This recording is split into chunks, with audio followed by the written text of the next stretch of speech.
Khatri dental care, दांतों का अस्पताल, डॉक्टर अरुण खत्री, डॉक्टर नीलिमा बर्डे खत्री। समय सुबह 9 बजे से रात्रि 8 बजे तक। सभी प्रकार के कॉस्मेटिक डेंटल ट्रीटमेंट उपलब्ध। हमारा पता Khatri dental care, union bank of India के बाजू से, राय चौराहा, दम। हड्डी, फ्रैक्चर, जोड़ एवं रीढ़ की हड्डी रोग विशेषज्ञ एवं सर्जन डॉक्टर रविंद्र चौरसिया। समय सुबह 11 बजे से शाम 4 बजे तक, शाम 6 बजे से रात्रि 8:30 तक। मिलने का स्थान विजयनगर गेट के बाजू से, बालाकोट रोड, दमोह। दमोह के विवादास्पद मिशनरी के मिशन अस्पताल में फर्जी कार्डियोलॉजिस्ट डॉक्टर एन जॉन केम उर्फ नरेंद्र विक्रमादित्य यादव द्वारा की गई हार्ट सर्जरी के बाद 7 मरीजों की मौत मामले में एक बार फिर राष्ट्रीय मानवाधिकार आयोग ने राज्य सरकार को नोटिस जारी कर 30 नवंबर तक जवाब मांगा है और इस मामले में पुलिस कार्रवाई को कटघरे में खड़ा करते हुए पुलिस के खिलाफ सख्त टिप्पणी की है। सोमवार को दमोह पहुंचे राष्ट्रीय मानवाधिकार आयोग के सदस्य प्रियंक कानूनगो ने प्रेस कॉन्फ्रेंस कर कई सनसनीखेज खुलासे करते हुए राज्य सरकार और पुलिस को निशाना बनाया। कानूनगो ने बताया कि दमोह के मिशन अस्पताल में फर्जी कैथ लैब और फर्जी कार्डियोलॉजिस्ट डॉक्टर केम के मामले में जिन 7 मरीजों की मौत हुई, उन मरीजों और उनके परिजनों को अभी तक पुलिस तलाश नहीं कर पाई है और अब तक ये साफ नहीं हुआ है कि हार्ट सर्जरी के बाद जिन 7 लोगों की मौत हुई वो 7 मरीज कौन हुए। कानूनगो ने कहा कि पुलिस मशीनरी माफिया को बचाने में जुटी है और ये चिंताजनक है। उन्होंने कहा कि पुलिस ने जो एफआईआर दर्ज की है वो दोषपूर्ण है और इससे साफ है कि एमपी की पुलिस मिशनरी का सहयोग कर रही है और इन हत्याओं पर मामला दर्ज होना चाहिए। कानूनगो के मुताबिक पुलिस ने जो जवाब आयोग को दिया है उसमें कहा गया है कि जिन लोगों की मौत हार्ट सर्जरी के बाद हुई उनके कोई भी परिजन मुकदमा दर्ज कराने नहीं आ रहे, जिसे लेकर कानूनगो ने मृतकों के परिजनों से भी अपील की कि वो आगे आएं और मामला दर्ज कराएं।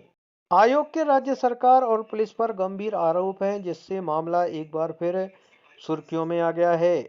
बहरहाल इस मामले में ये बड़ा खुलासा कहीं ना कहीं प्रदेश की सरकार और पुलिस को संदेहों के घेरे में खड़ा कर रहा है।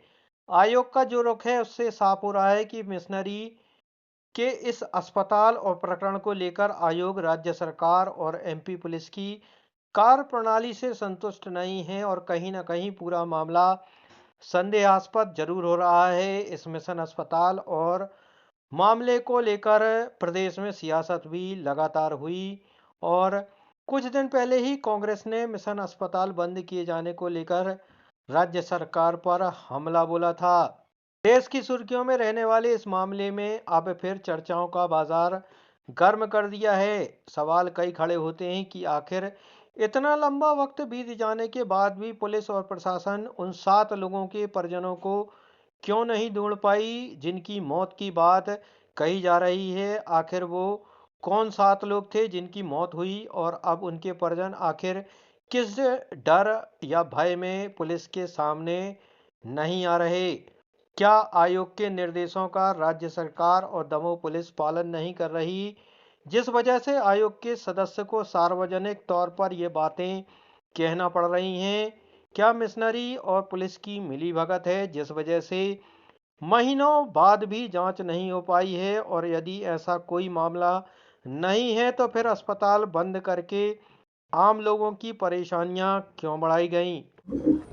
अजय गांधी को अब तक नहीं पकड़ा गया। अपराधी का नाम कितने सम्मान से लोगे आप?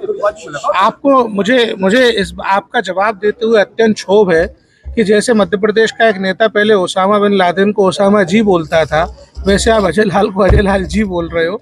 अपराधी इतने सम्मान के लायक नहीं होते, अपराधी घृणा के पात्र होते हैं, अपराधी सजा के पात्र होते हैं। मध्य प्रदेश के दमोह में इस साल के आरंभ में ये मामला सामने आया था कि एक मिशनरी के अस्पताल में एक फर्जी डॉक्टर द्वारा एक अवैध कैथ लैब में एंजियोप्लास्टी के प्रोसीजर्स किए गए और उसमें 7 लोगों ने अपने प्राण गंवा दिए। ये भी बात इसमें सामने आई थी कि यहाँ पे आयुष्मान भारत योजना से इनके इलाज के पैसे लिए गए।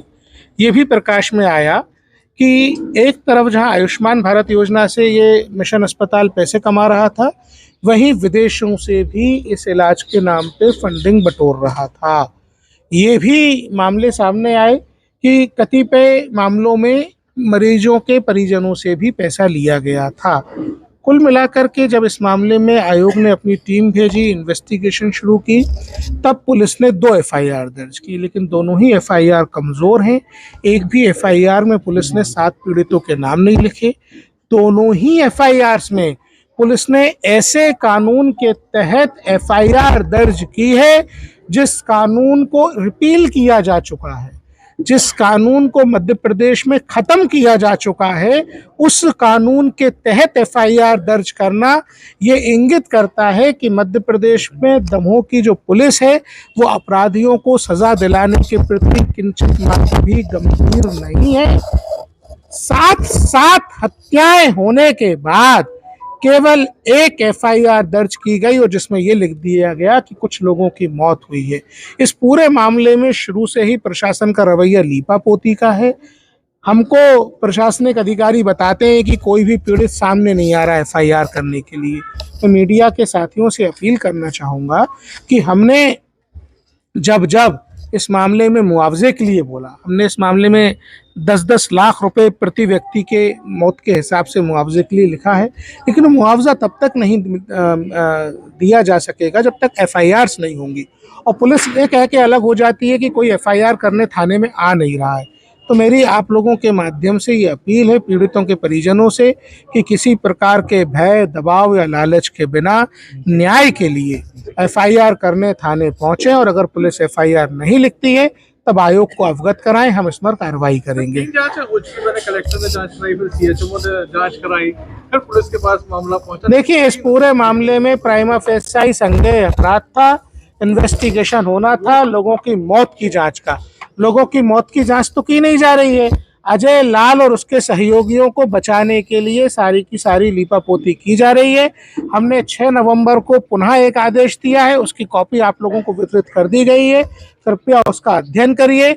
उसका अध्ययन करके आप जान पाएंगे कि दमोह की पुलिस किस प्रकार अजय लाल जैसे कुख्यात मिशनरी माफिया को बचाने का काम कर रही है। पीड़ितों को पैसा मिल रहा था, लेकिन पीड़ितों को पैसा नहीं मिल पाया। पीड़ितों को पैसा नहीं मिल पाएगा क्योंकि एफआईआर दर्ज नहीं की गई है। हमने लिखा है कि इसमें पीड़ितों को 10-10 लाख रुपए का मुआवजा दिया जाए, और राज्य सरकार चाहे तो दोषी क्रिश्चियन मिशनरी अस्पताल से इसकी वसूली कर ले, लेकिन एफआईआर ही पुलिस दर्ज नहीं करेगी तो मुआवजा किस बिना पे मिलेगा। कांग्रेस के नेता मुकेश नाइक का आरोप है कि अजय लाल को फंसाया जा रहा है, क्या करेंगे? बूढ़े व्यक्ति हैं, बेरोजगार हैं।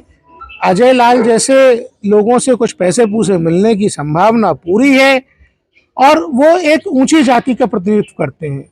मैं जिस समुदाय से आता हूं, या मेरी जो जाति है, मैं खुद को अंत्यजों में पाता हूं।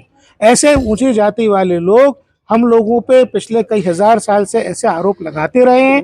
यही उनकी राजनीतिक दल की मानसिकता है, यही कांग्रेस पार्टी की मानसिकता है, यही उनके नेताओं की मानसिकता है, वही उनकी मानसिकता है।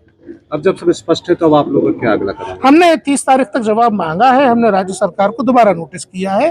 देखिए, ये मामला जब तक न्याय की ड्योढ़ी पे नहीं पहुंचेगा, हम इसको बंद करने वाले नहीं हैं।